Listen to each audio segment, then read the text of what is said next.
Mana mohir pazandalarim iftorlikka birinchi taomimizni tayyorlab oldik. Yoniga yana pirojkalar qilib, ichida nachinkasini xohlasangiz qiymali, kartoshkali qilib qilsangiz bo'ladi. Mana tayyor oshirma xamirimiz bor edi, tayyorlab qo'yganmiz. Oldindan bu uyda hammani uyda bo'ladi bu. Oshirma xamirlarni bilamiz. Qanaqa tayyorlanishini ularni zuvolachalar qilib qo'yib, tindirib qo'yamiz. Yarim soat, 1 soatga va keyin ularni nachinkalarni solib pirojka pishiramiz.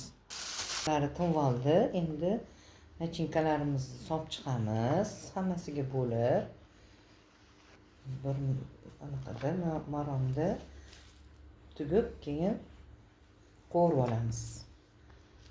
Hozir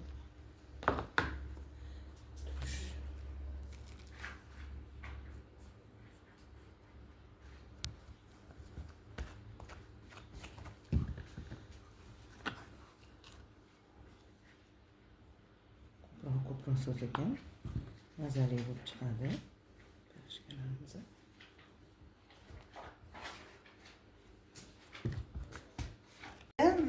Pirojkalarimizni qo'yib, pishirib, ikki tarafini qizartirib pishirib olamiz. Tayyor bo'ldi mana bu pirojkalarimiz.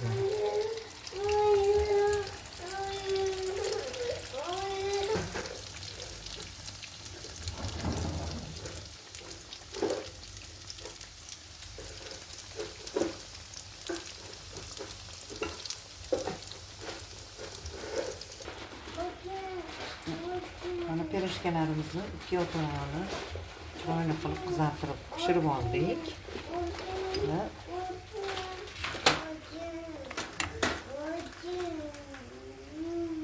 qog'oz qo'yib, yog'ini shimolish uchun olib olamiz.